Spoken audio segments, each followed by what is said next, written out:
What up, y'all? It's Coach Doms again, Long Beach area coordinator. Today we're going to be learning the CC. All right, so the CC is actually a very simple step, part of the in-your-face footwork.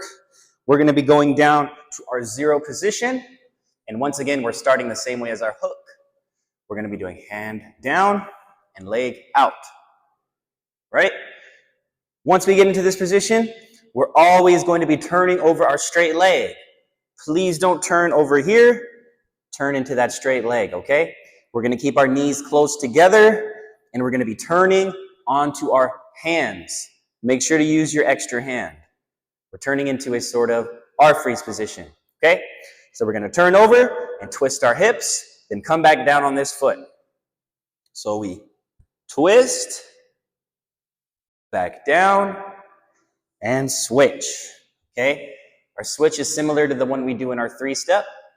Now that I'm on this left side, I'm going to turn over my straight leg this way. Twist, back, and switch. Twist, back, and switch. So if we speed it up, we get a nice kick going. Once you master this step, you can try one hand. But make sure you learn this way first. Use your hand and kick. All right. Oh. That's all. Yeah.